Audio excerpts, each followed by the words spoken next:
And I want to say something else.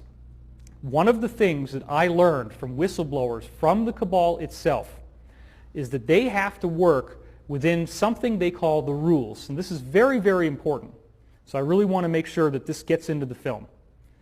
The rules are a body of spiritual principles that they must follow in order to be allowed to exist. Now, what do I mean by allowed to exist? I mean that they are aware that there are benevolent forces that will prevent them from achieving their goals unless we give them permission to enslave us. Now think about that. Well, I didn't give them permission. So why did they put this plan for 3 world wars on display in a book that's hanging there open behind glass in the British Museum Library of London? And those 3 world wars that they're outlining are exactly World War I, World War II, and the war on terrorism. Because the rules state that they have to tell us what they're doing.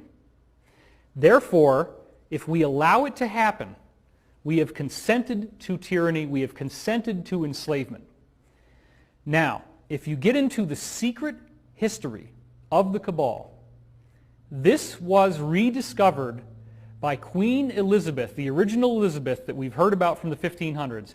Queen Elizabeth's royal astrologer, a man named John Dee, who is the prototype of the wizard with the long beard, the hat, and what he did was to rediscover, through these ancient documents that were in the Vatican, the technology of how to access what they considered to be spiritual beings that were useful to them, but what we would consider to be demonic or evil beings. These beings need to be accessed through a very complex set of rituals and ceremonies. You cannot just ask for them to show up. You have to follow very elaborate and specific protocols.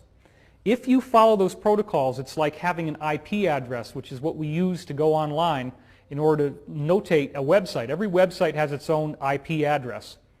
These spiritual beings, such as Baal and Moloch, which they still do ceremonies for today, such as in Bohemian Grove, there is a giant effigy, stone effigy of an owl. That's the god Moloch.